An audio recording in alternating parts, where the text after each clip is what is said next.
자, 기존의 편견을 강화하는 사례로서 아프리카를 제가 이제 말씀드렸는데요. 그럼 보다 더 구체적으로 아프리카에 대한 편견이 무엇이고, 진실은 무엇인가에 대해서 좀 살펴보도록 하겠습니다. 대개 아프리카에 대해서 갖고 있는 편견은 이와 같은 방식들이 있을 수 있습니다. 많은 사람들은 아프리카를 야생동물과 야만인이 사는 무덥고 습기 많은 원시적인 정글이다라고 생각을 합니다. 사실 이건 편견이거든요. 진실은 뭐냐 하면 실제 아프리카에는 정글이 10%도 되지 않는다고 합니다. 그리고 사자는 정글이 아닌 초원에 산다고 하죠. 그리고 아프리카 대륙의 절반은 대초원이고 3분의 1 정도만 사막이라고 알려져 있습니다. 그리고 정글은 아주 작습니다. 어떻게 보면 진실은 이러함에도 불구하고 이와 같은 편견이 작동하는 것은 결국 그 문화를 바라보는 일종의 선입견이 상당히 많이 작용한 결과로서 나타난 거죠. 그러니까 이 편견으로부터 진실로 나가려면 결국 앞서 말씀드렸던 사실적 차원의 지식 전달적인 어떤 반편견 교육을 통해서 이런 진실을 확인하는 과정으로 나가야 됩니다. 물론 이것을 이제 진실을 바로잡거나 이해하는 차원을 넘어서서 보이지 않는 부분까지 가면 좋은데 일단 진실은 이렇다라는 사실. 또 하나 보겠습니다. 아프리카는 고립된 땅이며 아프리카는 야만인이다 라고 하는 것. 이런 편견들이 있죠. 사실 저 역시도 이런 편견과 이 선견을 가지고 있었던 적이 있습니다. 자, 사실 근데 이와 같은 편견에 대한 진실이 이런 거죠. 고대 아프리카인들은 그리스, 로마, 중국, 인도네시아와 접촉하였고 스페인 사람들보다 서구 사회에 먼저 발을 디뎠을 수 있다는 증거가 있습니다. 아프리카인들이 야만인이라고 하는 견해는 그들이 고립된 땅이라고 하는 오해로부터 기인하게 되는 것인데요.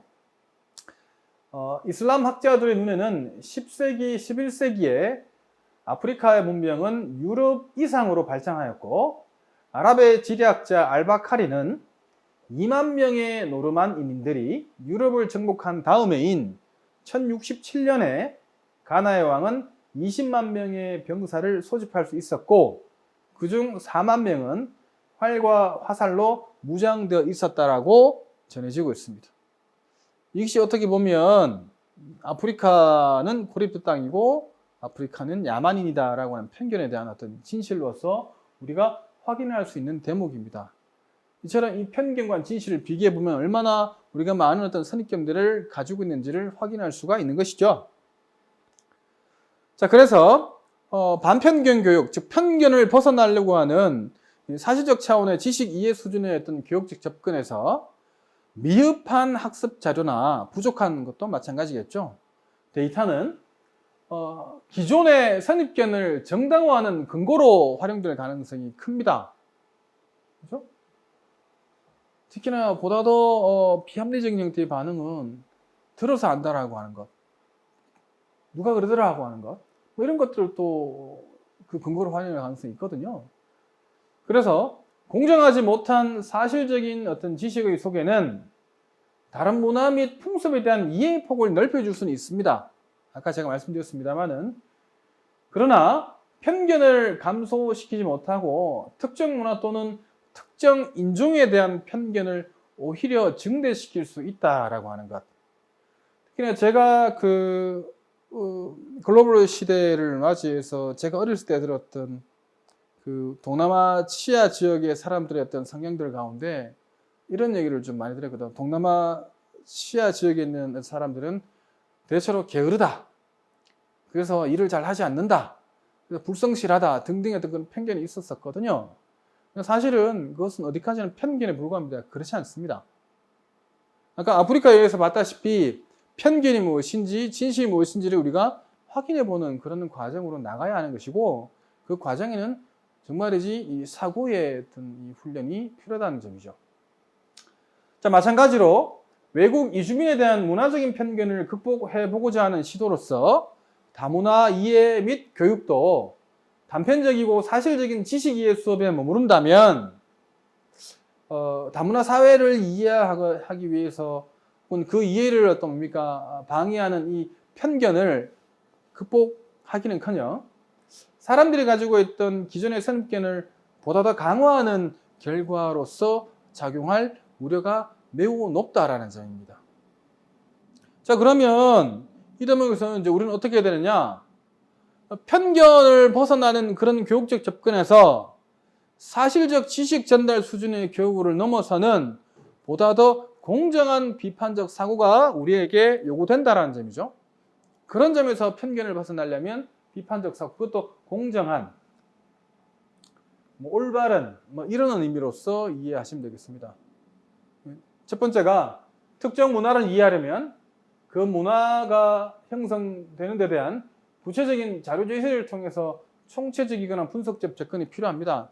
한쪽에 치우쳐야 되는 제한된 정보만을 가지고 전체를 이해한다고 하는 것은 정말 위험한 어떤 접근이 될 수 있다는 점도 우리는 기억해야 할 것입니다. 그 다음에 두 번째가 외국 이주민 문화에 대한 풍부하고 정확한 학습 자료를 제시하고 그렇게 제시함으로 인해서 불완전한 지식에서 완전한 지식으로 나아갈 수 있도록 하는 비판적 사고하기가 요구된다는 점이죠. 그죠? 세 번째가 편견을 벗어나려고 하는 그런 교육을 위해서는 이기적이고 비판적 사람을 넘어서서 공정한 비판적 사람의 차원으로 나가는 적극적인 비판적 사고하기 학습이 필요하다는 얘기인데 이 말은 뭐냐? 단순히 이론적 차원에서 사실을 잘 분석하고 잘 따져서 분류해서 그것을 뭔가 찾아내는 어떤 역량에 뭡니까? 포커스를 맞추는 그런 유형의 사람이 아니라 그런 유형에다가 왜 내가 이와 같은 방식으로 사유하고 행동해야 한가를 보다 더 공정함과 보다 더 가치로움의 관점에서 판단할 수 있고 행위할 수 있는 그런 어떤 이 사고의 소유자가 되어야 한다는 것, 그런 학습의 어떤 요구 조건으로서 적극적인 비판적 사고하기, 이것이 요구된다는 겁니다. 이 세 가지가 바로 편견으로부터 벗어날 수 있는 방법이고, 그래서 공정한 비판적 사고라고 보통 명명하고 있습니다. 이런 점을 좀 들여다봐야 된다는 거죠. 즉 적극적인 의미의 비판적 사고하기, 리차드 폴은 이렇게 얘기를 합니다.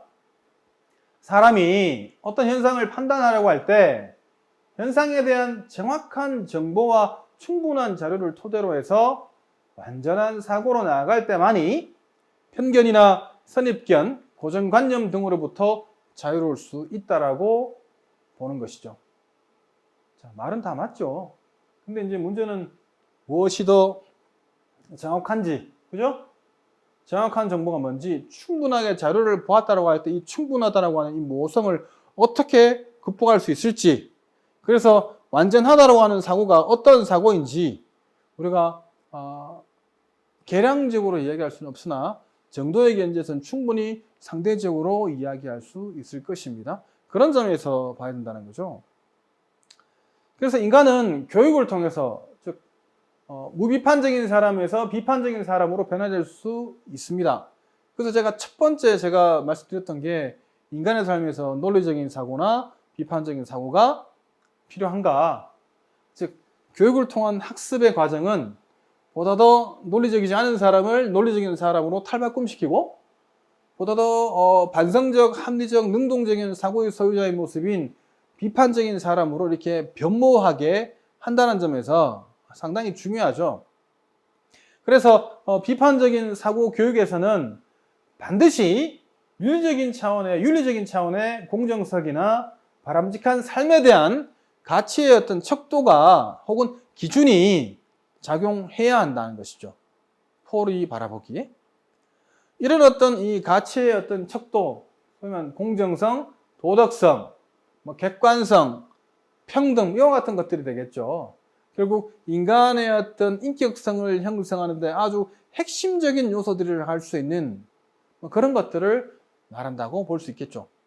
그런 점에서 이거는 곧 이기적인 관점에서 비판적 사람을 공정한 비판적 사람으로, 자, 이때 이기적인 비판적 사람이라고 하는 것은 어디까지나 논리적인 계산과 논증을 잘하는 차원의 어떤 머무르는 사람을 뜻한다라고 볼 수 있습니다. 하지만 공정한 비판적 사람은 그 단계를 더 넘어서서 앞서 설명드렸던 뭡니까? 공정성, 도덕성, 평등, 객관성 뭐 이런 것들과 관련되는 방식으로 사고할 수 있는 사람이어야 한다. 그래서 이런 사람만이 어떻게 보면 편견을 최소화할 수 있고 편견 없이 세상을 바라보고 다른 사람을 이해할 수 있는 그런 어떤 개연성이 훨씬 더 커진다라는 거죠. 그런 점에서 이 교육적인 접근이나 노력들이 인류 사회에서는 상당히 중요하다고 하는 겁니다. 그래서 폴이 제시한 세 가지 유형의 사람을 한번 살펴보도록 하죠. 자, 리차드 폴은 무비판적인 사람, 그 다음에 이기적인 비판적 사람, 공정한 비판적 사람 이렇게 보는데요. 자, 무비판적인 사람에 대해서 이렇게 봅니다. 지적인 기능을 갖지 못합니다. 그래서 지적인 기능을 가지고 있지 못하기 때문에 쉽게 조종되고 흔들립니다. 그래서 쉽게 혼동되고 지속적으로 언어가 어눌할 수 있다는 점을 이야기하고 있습니다. 그래서 무비판적인 사람은 좋은 마음씨를 가지고 있긴 하지만 자신의 이익과 관련된 문제를 효과적으로 처리하지 못합니다. 늘 그래서 뭡니까? 좋은 마음씨만을 가지고 자신이 손해를 본다거나 불가피하게 이타적인 선택을 강요받는 방식으로 삶을 살아갈 가능성이 크다는 점에서 리차드 폴은 무비판적 사람이라고 이제 구분하고 있는 것이죠. 두 번째, 이기적으로 비판적 사람은 어떤 사람이냐 하면 능숙한 사고의 소유자이긴 하지만은 비판적 사고의 가치를 순수하게 수용하지 않습니다. 그러니까 보다 더 전략적으로 의도되거나 계획된 방식으로 비판적 사고를 사용하기 때문에 오히려 비판적 사고의 근본적인 목적은 인간의 존엄성을 보다 더 높이고 인간 인격적 가치를 보다 더 고양시킬 수 있는 그런 방식에 공헌할 수 있는 그런 사고이거든요. 자, 그래서 이기적인 비판적 사람은 자신의 개인적인 이익을 위해서 자신을 기만하고, 즉 자신이 이래서는 안 된다는 사실을 알면서도 자신의 이익 때문에 자기 자신을 속인다라는 거죠. 그와 동시에 비판적 사고를 선택적으로 하게 되는 그런 사람입니다. 그렇기 때문에 이런 사람을 보통 비판적 사고의 가치를 순수하게 수용하지 않는다라고 하는 것이죠. 우리가 관계적 존재로서 다른 사람을 끊임없이 뭡니까? 만나야 하는데 정말 우리가 다른 사람을 인격적인 어떤 관계에서 만나고 그런 인격적인 어떤 관계를 형성하면서 상호 존중할 수 있을 때 비교적 편견과 다양한 문화나 다양한 인종, 다문화 사회에 대한 이해가 보다 더 양립 가능한 방식으로 결과할 수 있는데 문제는 내가 다른 사람을 알고자 한다면 순수한 가치에 따라서 내가 보다 더 나를 다른 사람에게 보여주어야 한다는 것이고 내가 다른 사람에게 보여준 나의 모습이 그 진정한 의미가 상대방에게 전달될 때 상대방 역시도 나에게 열어서 보여줄 때 우리는 인격적인 관계를 형성할 수 있다는 것이죠. 그런 점에서 순수한 어떤 이 가치가 보다 더 그 뭡니까? 높은 형태로 나타난다는 것인데 이기적인 관점의 비판적인 사람은 그런 가치를 인정하지 않는다라고 하는 것입니다. 그래서 이기적인 관점의 비판적인 사람은 대체로 다른 사람의 생각에 대해서 오류나 결점을 찾아내고 반박할 수 있고 그래서 그럴듯한 이유를 들어서 자신의 주장을 펼치는 그런 사람이라고 볼 수 있죠. 말을 하다 보면 또 생각을 통해서 말을 하다 보면 행동을 하다 보면 본의 아니게 실수하거나 그 안에 오류를 범할 수도 있습니다. 그렇다면 보다 더 긍정적인 마음씨를 가지고 공정한 어떤 비판적 사고가 된다는 관점에 서면 그게 뭐지라고 우리가 보다 더 물을 수 있고 그것을 오히려 더 올바른 방식으로 긍정적인 방식으로 해석해서 이건 아니었나라고 얘기할 수 있지만 이 이기적인 비판적 사람은 오히려 그 부분을 하나의 어떤 공격의 대상으로 삼고 그것을 그 오류를 끊임없이 부각시켜서 자신의 주장과 계획을 보다 더 다른 사람에게 펼치려고 하는 의도로 작동한다는 것이죠. 결국 이런 유형의 사람은 대체로 다른 사람의 관점에서 생각하는 방법을 배우지 못해요. 즉 역지사지가 안 된다는 겁니다. 공감을 할 수가 없다라는 거죠. 그러니까 다른 사람의 관점에서 썼을 때 다른 사람도 그렇게 생각하는지 안 하는지를 우리가 고민해 보아야 이 사람이 이렇구나 저렇구나를 알 수가 있는데 그러지를 못한다라는 거죠. 그러니까 셀피시, 이기적이다라는 거죠. 자신의 관점에 서서 있다라는 거죠. 그러니까 자신의 관점에 서서 비판적으로만 사고하니까 비판적 사고의 온전한 어떤 가치를 순수하게 수용하지도 않을 뿐더러 자신의 이익을 위해서 끊임없이 자기 자신을 속이고 보다 더 전략적인 행동과 의도로서 상대방과의 관계 속에서 오류나 결점을 찾아내서 다시금 도리어 공격해서 그러니까 자신의 주장을 관철시키려고 하고 그러다 보니까 상대방과의 교감은 하기가 어렵다라는 그런 경험적인 어떤 모습들을 보이는 것이죠. 자, 이와 달리 공정한 비판적 사람은 어떤 사람이냐? 앞서 봤던 것처럼 이기적인 관점의 비판적 사고가 보여줬던 것처럼 능숙한 사고의 소유자이면서도 비판적 사고의 가치를 순수하게 수용하는 사람입니다. 순수한. 아까 뭐라고 그랬습니까? 즉 윤리적 공정성이나 바람직한 삶에 대한 가치의 어떤 기준이 작용하는 것을 끊임없이 뭡니까? 이해하는 사람이죠. 그래서 공정한 비판적 사람은 자신의 생각에서 결점을 찾아내고 고치려고 노력해요. 즉 자기 자신의 사고에 대해서 끊임없이 사고하는 겁니다. 뒤에 리차드 폴의 얘기는 자기 자신에 대한 사고 방식이라고 보통 비판적 사고를 얘기하고 있습니다만은 좋은 모델이나 사례를 통해서 내 생각의 문제점이 무엇인가를 끊임없이 뭡니까? 수정하려고 보완하려고 하는 그런 자기 자신에 대한 사고 방식을 비판적 사고라고 언급한 바가 있거든요. 그런 점에서 놓고 보면 자신의 생각이 언제든 틀릴 수 있다라고 하는 오류 가능성을 인정하고 그 오류를 최소화한다고 하는 것은 그 스스로가 범할 수 있는 선입견과 편견의 가능성을 보다 더 낮추는 형태로 작용하겠죠. 그런 점에서 공정하게 비판적으로 생각하는 사람은 자신과 다른 의견을 갖는 사람을 공평하게 대할 수 있어요. 수직적으로 대하는 것이 아니라 수평적으로 만나서 그를 자신의 관점뿐만 아니라 그의 관점에 서서 그 사람 혹은 그녀를 바라보면서 평가하거나 사유하고 행동하는 이런 사람이죠. 결국 그래서 아까도 말씀드렸다시피 공정한 비판적 사고의 소료가 되려면 결국 이기적으로 비판적 사고를 하는 사람을 넘어서서 공정한 비판적인 어떤 사고를 하는 사람으로 넘어가야 된다고 말씀드렸지 않습니까? 그런 점은 결국 이 세 가지 유형의 사람을 통해서 놓고 본다면 결국 우리에게 반편견 교육을 통해서 우리가 형성해야 하는 유형의 사람은 어떤 사람인지 그래서 어떻게 사고해야 되는 것인지를 결정해야 한다면 그것은 분명히 공정하게 비판적으로 생각하는 사람 이런 사람이 되어야 한다는 것일 겁니다.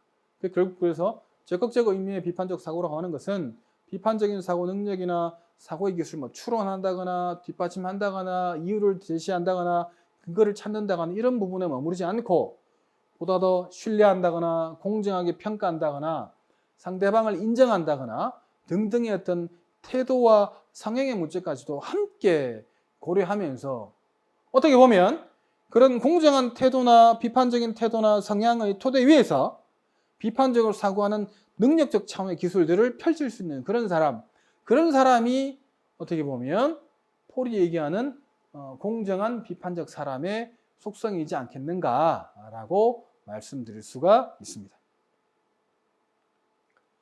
그래서 적극적인 의미에 있어서 비판적 사고가 왜 필요하냐? 어떻게 보면 인류의 존엄과 사람의 보편적 권리, 세계 공동체에 대한 책무 등을 의미하는 문화적인 다양성에 대한 수용과 이해는 윤리적으로 당연히 타당한 시각입니다. 그래야 되지 않겠어요?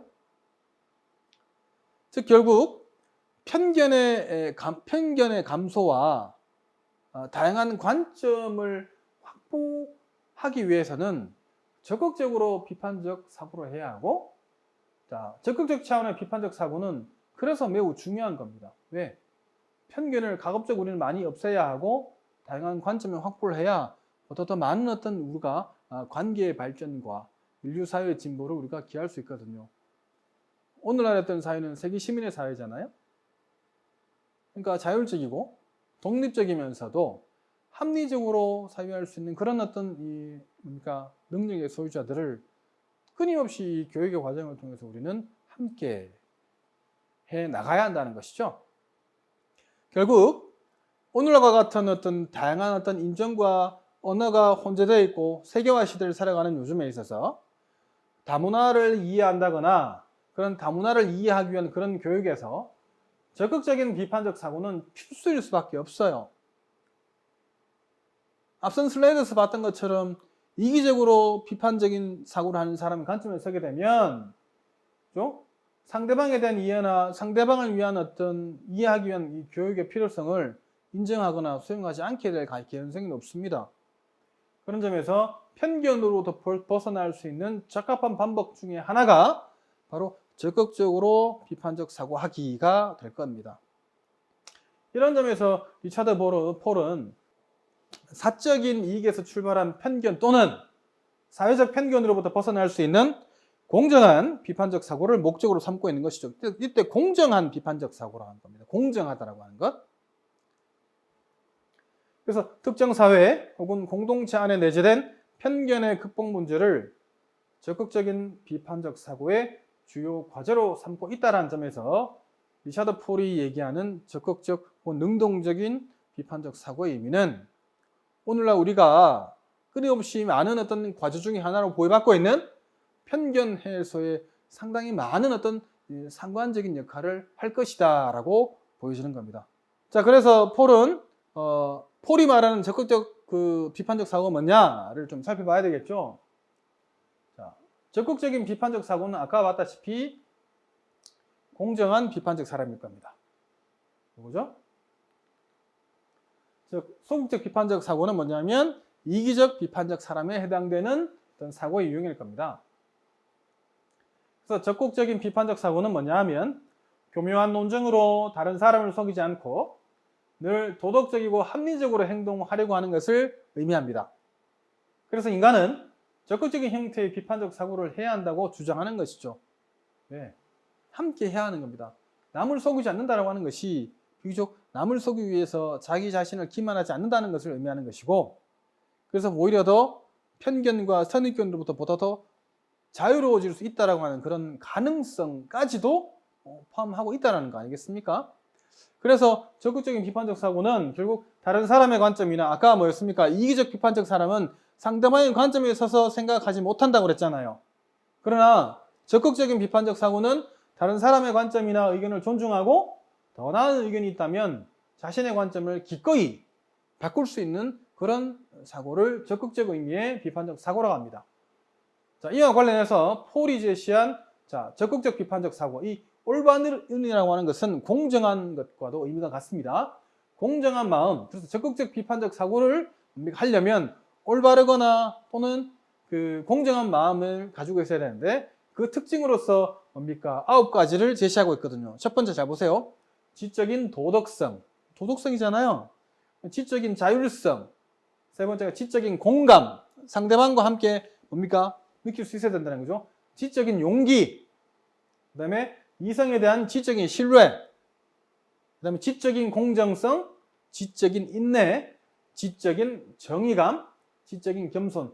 다 이런 것들은 우리가 올바르다라고 보다 더 비판적 사고의 순수한 가치를 보다 더 높일 수 있는 그런 하나의 공정성에 해당되는 윤리적인 타당성, 윤리적 가치에 해당되는 것들이거든요.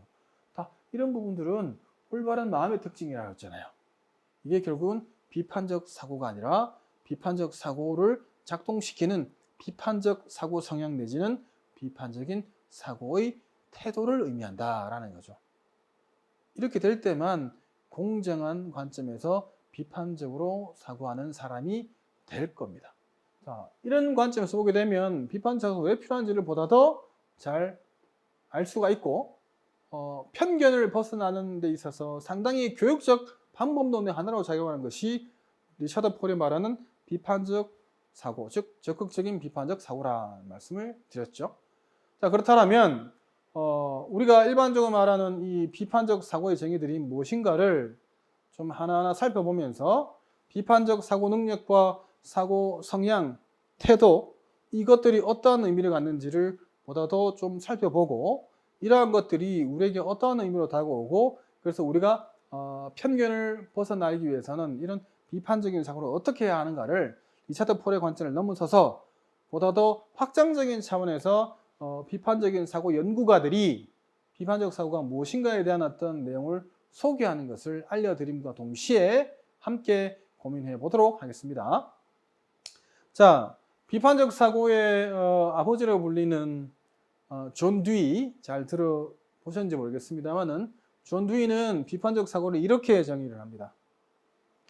근거와 결론에 관해서 액티브한 것, 능동적이고 persistent, 지속적인 거, carefully, 주의 깊게 따져보는 reflective thinking이라고 합니다.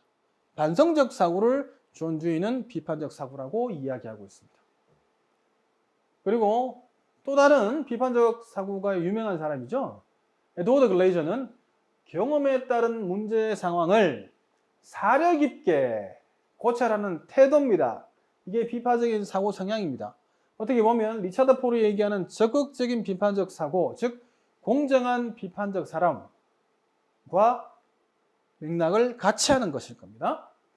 거기에다가 논리적인 탐구와 추리의 방법에 관한 지식, 그리고 그런 지식을 실제 적용할 수 있는 기술이라고 에드워드 글레이저는 비판적 사고를 정의하고 있습니다.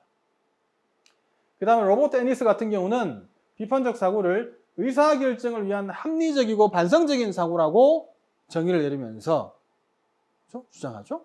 그 다음에 리차드 폴은 잘 보세요. 자기 편견과 잘못된 정보 그리고 부당한 외압에 대항한 합리적인 의사결정 및 문제 해결을 할 때 요구되는 효과적인 추론 능력과 방법, 거기에다가 사고를 위한 사고로서 사고력의 질적 증진을 위한 방법이잖아요. 그러니까 아까 뭐랬습니까? 무비판적인 사람에서 공정한 비판적 사람으로 가야 된다고 설명을 드린 바 있죠. 자, 그러면 보다 더 상세하게 이들을 각각이 말하고 있는 비판적 사고의 그 정의들이 뭔가를 보다 더 구체적으로 좀 알려드리겠습니다. 자, 존 듀이는 이렇게 얘기를 하고 있습니다. 자, 비판적 사고는 반성적 사고다라고 얘기를 하고 있죠. 자, 그는 이렇게 얘기를 하고 있습니다. 믿음이나 가정적 지식을 이것들을 뒷받침해주는 전제와 그것이 도달하는 결론에 비추어서 능동적이고 지속적이며 주의 깊게 고려하는 사고라고 언급하고 있는데 그가 염두에 두고 있는 것은 표에 나와 있는 오른쪽에 있는 부분입니다. 즉 그가 말하는 능동적, 지속적, 주의 깊게 고려하는 사고는 뭐냐면 처음부터 끝까지 스스로 사고하고 스스로 질문하며 스스로 관련된 정보를 찾는 사고입니다. 그러니까 이런 사고는 어떤 사고에 대비되느냐? 그는 존 듀이는 수동적 사고를 비판적 사고의 대비 개념으로 보고 있죠. 특히나 다른 사람으로부터 생각과 정보를 단순히 수용하는 사고방식은 그죠? 합리적이지 못하다라고 하는 것이죠. 그래서 수동적 사고는 과정을 뛰어넘고 결론에 이르려 하거나 깊이 사고하지 않고 즉흥적으로 결정하려고 하는 무반성적인 사고라고 듀이는 보고 있으면서 이와 대비해서 비판적 사고는 처음부터 끝까지 스스로 사고하고 스스로 정보를 찾고 스스로 질문하는 일련의 과정이라고 보는 것이죠.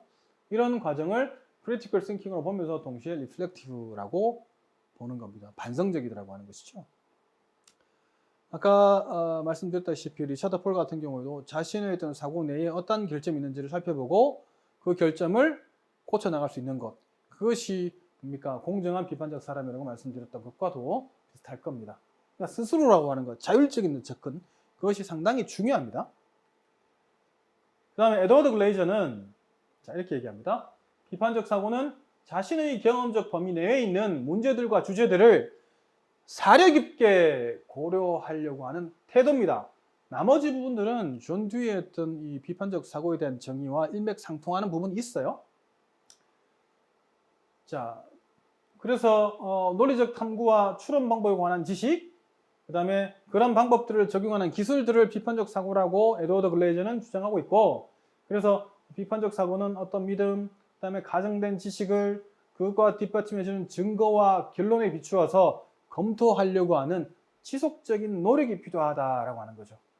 그래서 글레이저에 있어서 우리가 좀 주목해서 봐야 하는 점은 비판적으로 사고하는 능력과 기술도 있으나 그것을 사용하려고 하는 이런 성향과 태도의 문제가 그만큼 사회 능력 못지않게 중요하다라는 점을 에드워드 글레이저는 지적하고 있습니다. 이 부분 역시도 앞서 우리가 살펴봤던 폴의 입장과 일맥상통하고 있다는 점을 다시 한번 확인할 수가 있죠. 그 다음에 이제 로버트 애니스의 확장된 비판적 사고입니다. 자, 애니스가 말하는 비판적 사고는 자, 주위가 말했던 반성적인 사고이기도 하면서 이런 합리적이고 반성적 사고는 무엇을 믿고 무엇을 해야 하는가를 decision, 결정하는데 포커스를 맞추고 있다는 겁니다. 결정해야 한다는 겁니다. 그래서 합리적이고 반성적인 사고를 강조한다는 점에서 이 애니스의 정의는 앞서 뭐 글레이저나 듀이의 정의와 함께 그 맥을 같이 하고 있으면서 그러나 다른 점은 자, 결정한다는 점. 이 결정한다는 하는 것에 있어서 비판적 사고가 보다 더 확장적인 형태로 적용된다는 점을 좀 우리가 확인해야 합니다. 그 다음에 애니스의 사고 능력으로서의 비판적 사고. 이게 사고 능력이 이제 사고 기술입니다. 자, 로버트 애니스 같은 경우는 진술, 이게 이제 명제를 얘기합니다. 보통. 보통 우리가 진술이라 그러면 스테이트먼트라고 보통 말씀들을 하긴 하는데 이때 진술은 이제 proposition, 좀 명제를 뜻한다라고 좀 이해를 하시고 명제는 참과 거짓이니까 참이면 전제가 참이면 결론이 참이다.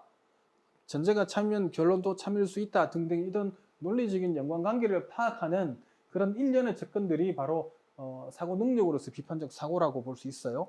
사고 기술입니다. 그래서 진술의 의미 파악, 추론하는 과정에서 모호함이 있는지를 판단하는 것들, 모호함이 있다라고 하는 그런 거잖아요.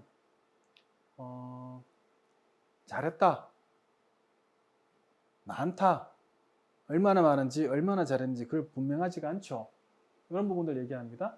그 다음에 어떤 진술들이 서로 모순되는지를 판단하는 것, 그 다음에 결론이 필연적으로 도출되는지를 판단하는 것, 그 다음에 진술이 충분히 구체적인 판단을 갖고 있는지, 그 다음에 진술이 어떤 원리를 실제로 적용한 것인지를 판단하는 것, 그 다음에 관찰 진술이 신뢰할 수 있는지 어떤지를 판단하는 것, 이것이 비판적 사고이고, 귀납적인 논증에 있어서 귀납적인 결론이 개연적인지 개연적이지 않은지를 판단하는 것, 그 다음에 문제가 정확히 무엇인지를 판단하는 것, 그 다음에 어떤 것이 전제이고 결론인지가, 그래서 정의가 무엇인지를 판단하는 것, 그 다음에 적합한 권위에 따라서 진술된 건지 주장된 건지 등등을 판단하는 일련의 기술들을 애니스는 사고 능력 혹은 사고 기술들로서의 비판적 사고라고 보는 겁니다.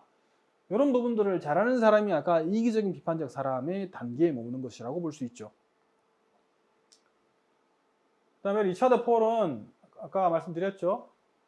자, 비판적 사고는 어떤 주제, 내용, 문제에 관한 사고 유형이고 이러한 사고 유형을 통해 사고하는 사람은 사고에 내재되어 있는 구조들을 기술적으로 파악하고 그런 구조에다가 인식적인 기준을 부과함으로써 자신의 사고 능력이나 자질을 증진시키는 겁니다. 그래서 좋은 사고 모델을 참조함으로써 자신의 사고에 대한 사고를 하고 그래서 이런 사고력을 증진시키는 것, 이것을 바로 리차드 폴은 자신의 사고에 관한 사고라고 하면서 정의를 내리고 있다라는 점입니다. 그 다음은요. 그래서 보통 우리가 글레이저식의 비판적 사고의 기초가 되는 기술들이 있는데 앞서 살펴봤던 세 가지 유형의 사람들에 해당된다면 이기적인 비판적 사람에 해당되는 기술, 사고 기술들이 되겠죠. 첫 번째, 문제 인지하는 겁니다. 그 다음에 그 문제를 대처하기 위해서 효과적인 방법을 찾아야 되겠죠. 그 다음에 적절한 정보를 모아서 정리하고 설명되지 않는 가정들과 가치들 인지하고 정확하고 명백하고 분별력 있게 언어를 이해하고 사용해야 하고요. 그 다음에 자료를 해석, 그 다음에 증거나 가치 진술들 평가, 명제들 사이에 존재하는 논리적인 어떤 이 함의관계, 관련성들을 인지하는 것, 충분히 근거 있는 결론과 일반화를 이끌어낼 수 있는 것들, 그 다음에 이런 결론과 일반화들을 검증하고 더욱더 폭넓은 관점에서 경험에 기초한 자신의 믿음을 재구성할 수 있고 등등의 어떤 이 기술들이 되게 비판적 사고의 기초가 되는 능력들입니다. 그런데 적극적 의미의 비판적 사고는 여기에 머무는 건 아니거든요. 아까 글레이저는 뭐라고 했습니까? 이런 능력들에다가 비판적으로 사고하는 성향 내지 태도라고 말씀드렸죠. 결국에는 생각 잘해야 된다. 그 다음에 답을 찾는 방식으로 논리적으로 생각한다, 고민한다 등등은 충분히 추론의 능력은 뭡니까? 드러난 사실로부터 아직 드러나지 않는 것들을 이끌어내는 일종의 방식인데요. 그런 것들을 보통 우리는 이제 하나의 어떤 단초들, 우리가 말하는 뭐 근거들이나 이유들이 되겠죠. 이런 것들 통해서 뭔가 해결하는 것, 문제의 상황을 극복하는 것, 뭐 이런 것들에 요구되는 것은 비판적인 사고 능력이나 사고 기술이라고 할 수 있어요. 자, 문제는 뭐냐 하면 우리가 좀 유사하게도 우리는 얼마든지 선한 방식으로 삶을 살 수 있고 또 선한 방식으로 삶을 살아간다고 할 때 선하게 행동하는 것이 무엇인지를 이미 우리는 알고 있어요. 이해한다는 거죠. 근데 문제는 인간은 선한 것이 무엇인지를 알고 있다 손 치더라도 그것에 따라서 반드시 행동으로 옮기지 않는다는 겁니다. 그럼 왜 행동으로 옮기지 않을까를 우리가 따져보면 첫 번째는 몰라서 못했다라고 볼 수 있죠. 하지만 이런 경우는 알기만 하면 다시 행동 옮길 수 있지만 두 번째는 이렇게 될 수 있습니다. 알고도 선한 방식으로 행동하지 않았다는 점이죠. 그것이 어떻게 보면 우리가 보다 더 선한 사회를 만들어 가거나 보다 더 교육의 영역에서 이 도덕교육이 갖고 있는 근본적인 한계거든요. 문제는 뭐냐면 알고도 행동하지 않는다라고 하는 것. 마찬가지입니다. 합리적으로 생각할 수 있는데도 불구하고 어떻게 보면 비판적으로 접근해서 특정 상황이나 특정 현상, 특정 문제를 충분히 해결할 능력과 기술들을 겸비했음에도 불구하고 문제는 그 사고의 주체, 즉 사고의 어떤 당사자가 이제 그와 같은 방식으로 뭡니까? 사고하거나 행동하는 것 자체가 싫은 거죠. 그러면 능력이나 기술들이 있다 손 치더라도 그 사람은 실제 비판적으로 사고하지 않을 가능성이 매우 높습니다. 자, 이럴 경우는 우리는 어떻게 해야 하나요? 그리고 그 사람이 올바로 사고할 때까지 기다릴 수밖에 없어요. 그렇기 때문에 결국 편견과 선입견을 보다 더 줄인다거나 극복할 수 있는 방법으로 나가기 위해서 우리가 끊임없이 사실적 차원의 지식을 전달하는 그런 이해 위주, 즉 비판적인 사고 능력을 뭡니까? 배우는, 습득하는 데만 포커스를 맞출 게 아니라 보다 더 편견을 실질적으로 이끌어낼 수 있고, 즉 줄이는 방식을 이끌어낼 수 있고, 보다 더 내가 혹은 다른 사람을 충분히 상호 뭡니까? 편견 없이 바라볼 수 있고 이해하려고 하는 그런 뭡니까? 삶을 실질적으로 살아가게 하려면 끊임없이 상대방을 편견 없이 바라보아야 한다라고 하는 그런 사고 능력과 사고의 어떤 태도가 사고의 기술 능력 못지않게 상당히 중요하다는 사실을 우리는 기억해야 한다는 거죠. 즉, 할 수 있는데도 그렇게 생각하지 않는 것은 몰라서 생각하지 못하는 것과는 분명히 다른 문제입니다. 그런 점에서 사고 능력이 아니라 사고 성향의 관점에서 비판적 사고가 그만큼 중요한 것이고, 그런 점에서 리차드 폴이 말하는 적극적인 비판적 사고는 편견을 줄이기 위한 우리의 어떤 이해, 노력들, 그래서 더 나아가서 다문화 사회를 혹은 다문화적 차이를 인정하기 위한 교육의 어떤 훈련을 보다 더 공고히 할 수 있는 그런 하는 원천이 될 수 있다라는 점을 말씀드리고 싶은 거죠. 자, 그러면 사고 성향으로서 비판적 사고가 뭔지 잘 볼게요. 자, 비판적 사고가 이론적 차원에서 단순히 사고 능력만을 향상시키기 위한 것이라면 비판적 사고에 대한 이와 같은 이해는 상당히 소극적이거나 부분적일 겁니다. 오히려 비판적인 사고라고 하는 것은 인간의 실천과 더 밀접한 관련을 맺고 있어요. 따라서 실존적 차원, 즉 실존적 차원이라고 하는 것은 실제 우리가 상대방에 대한 혹은 특정 문화나 특정 집단과 혹은 특정 지역, 국가에 대한 편견을 줄이려면 어디까지나 이해 차원에 머무르는 것이 아니라 실천적 차원으로 나가야 되거든요. 그랬을 때 실천적 차원으로 나가서 인간의 실천적인 삶을 위한 비판적 사고를 해야 하고, 그런 사고는 사고 능력이나 기술에만 머물러 있는 것이 아니라 그 사고를 왜 해야 하고 뭐 때문에 해야 하고 어떻게 해야 한다라고 하는 그런 특정 사고 주체의 성향과 태도에까지 확장되고 적용돼야 한다는 점이죠. 그런 점에서 비판적 사고 성향이 그만큼 비판적 사고 능력 못지않게 중요하다는 점이죠. 자, 왜냐하면 비판적 사고에 대한 이론적 차원뿐만 아니라 실천적 차원에서의 접근이 오히려 비판적 사고가 갖고 있는 뭡니까? 이 본질적인 속성이나 측면을 더욱더 잘 드러내게 되고, 그런 점이 우리가 보다 다양한 어떤 문화나 다양한 사람과 다양한 집단들을 이해하는 초석이 될 것이기 때문입니다. 자, 그래서 아까도 말씀드렸다시피 지금 살펴봤죠? 폴이 제시한 그 적극적 비판적 사고, 그죠? 그래서 지적인 도덕성부터 시작해서 지적인 겸손을 이르기까지 9가지 형태를 이미 앞선 슬라이드에서 한번 살펴봤고요. 자, 비판적 사고 성향에 대해서 또다시 제시하는 애니스 같은 경우는 이렇게 얘기를 합니다. 합리적인 사고자가 갖추어야 할 사고 능력의 요소로서는 쟁점, 질문, 결론의 초점을 확인하기, 논증을 분석하기, 용어 정의하기, 정의를 판단하기, 애매함을 처리하기, 정보의 신뢰성 판단하기, 숨은 가정 확인하기 등을 제시합니다. 이것이 바로 아까 사고 능력, 사고 기술에 해당되는 것이겠죠.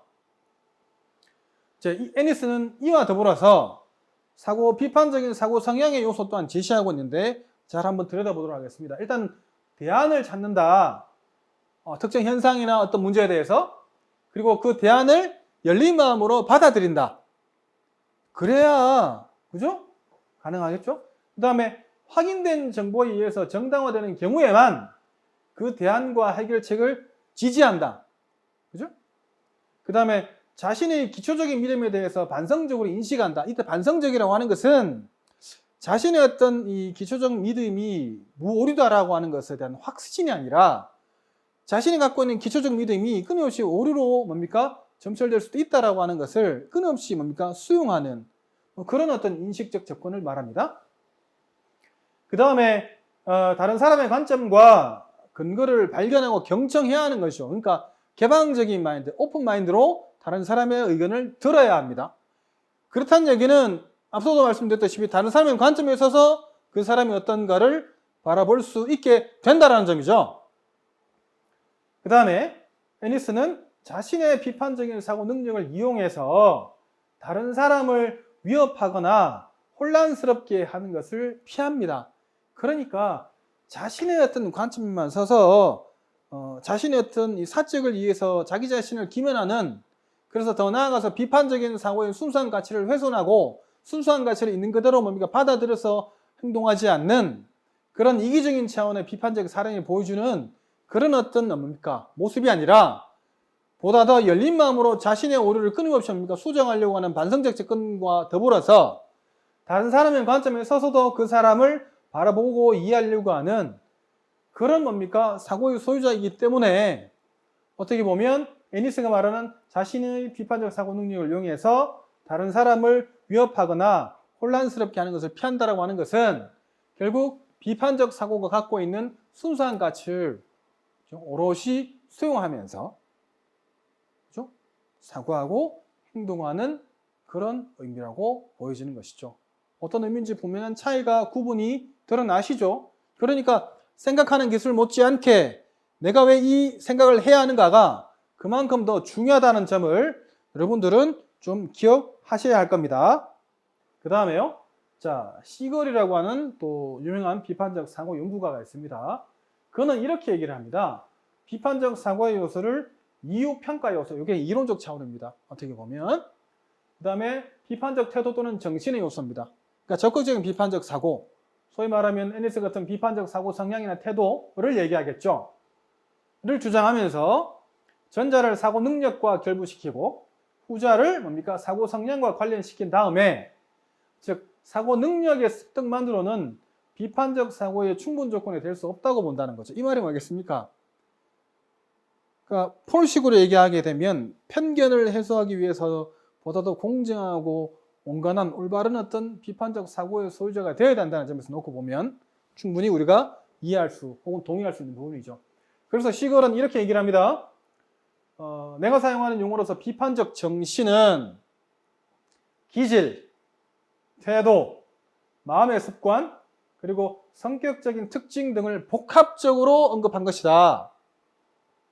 예를 들면 기질이라고 하는 것은 우리가 판단할 때 이유나 증거를 찾거나 이유 평가의 원칙들과 관련해서 신중하게 그러한 이유를 평가하는 것을 말합니다. 비판적 정신을 소유한 사람은 올바른 추론, 즉 좋은 추론을 가치 있게 생각하고 이게 공정한 사람이겠죠. 그리고 올바른 추론을 토대로 해서 믿고 판단하고 또 행동하려고 하는 그런 경향이 있다라고 강조하고 있으면서 비판적인 어떤 사고는 이유 평가 요소 못지않게 비판적 태도 또는 비판적인 정신이 그만큼 중요함을 역설하고 있는 겁니다. 자, 결국 여러분들 우리가 여기서 확인할 수 있는 건 뭐죠? 결국 우리가 태도나 성향의 문제에서 보다 더 비판적으로, 즉 반성적으로, 능동적으로, 적극적으로 사유할 수 있고 나의 관점에 서지 않고 다른 사람의 관점에 서서까지도 그 사람을 이해하고 그 사람을 이해하는 데 방해한 요소로 작동하는 편견을 줄 수 있다면 우리는 기꺼이 비판적 사고 성향이나 태도의 관점에서 적극적으로 사유해야 한다는 점. 이런 점이 편견을 극복하기 위한 반편견 교육에서 더 나아가서 다문화 사회를 이해하려고 하는 그런 인간의 삶의 다양한 차원의 어떤 공존을 위해서도 상당히 중요하다는 점을 우리에게 오히려 잘 보여주고 있는 것입니다. 결국에는 우리는 이와 같은 방식으로 살아가야 되지 않을까 싶습니다. 편견을 넘어서 공정하고 올바른 사고의 소유자가 되어야 하겠죠. 그렇죠? 근데 말이 쉽지 편견을 넘어선다라고 하는 것이 정말 생각처럼 쉽지는 않습니다. 생각해 보십시오. 여러분들이나 저나 정말 참 좋은 사람이 되고 싶죠.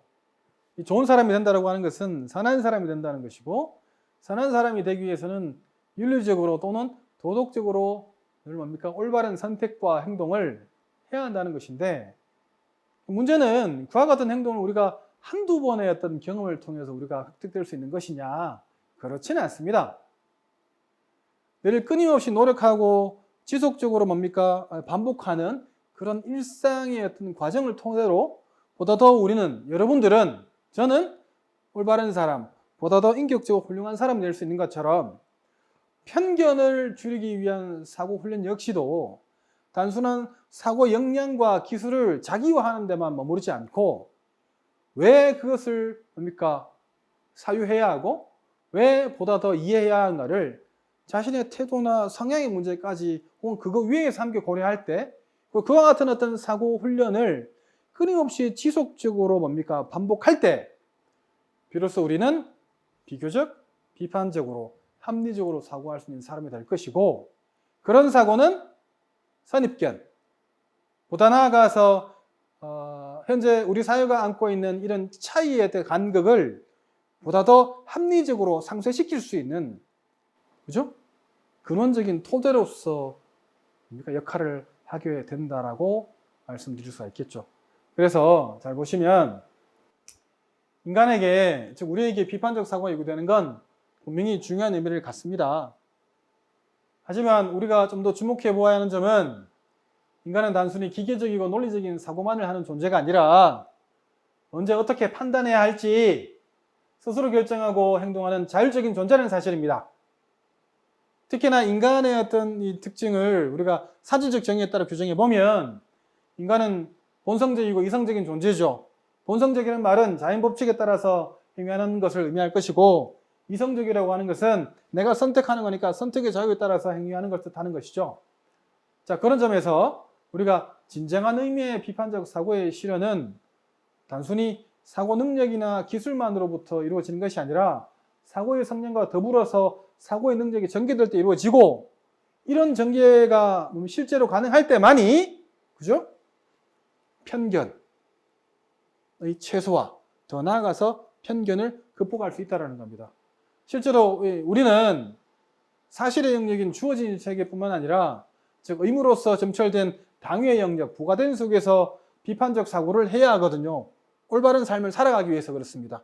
올바로 산다라고 하는 것은 편견 없이 세상을 바라보고 편견 없이 다른 사람을 대하고 편견 없이 그 사람을 이해하면서 함께 더불어 살아나가고자 하는 그런 희망의 메시지 아니겠습니까? 따라서 우리는 편견을 넘어서 보다 공정한 사람이 되고자 한다면 우리가 지금까지 살펴봤던 적극적인 의미의 비판적 사고의 어떤 이 소유자가 될 수 있도록 끊임없는 노력을 해야 하고 그런 노력이 차이를 인정하고 상호 존중을 넘어서서 함께 어떤 이 세계 시민적 삶을 공유하는 데 있어서 본질적 요소임을 잊어서는 안 될 것입니다. 그만큼 우리 어떤 이 삶의 변화의 첫걸음은 사고로부터 나온다는 점을 우리 모두 함께 기억하셨으면 좋겠고요. 오늘 이 정도로 비판적 사고가 편견을 넘어설 수 있는 우리의 삶에 매우 중요한 요소임을 말씀드렸습니다. 오늘 강의는 여기까지 하도록 하겠습니다. 수고하셨습니다.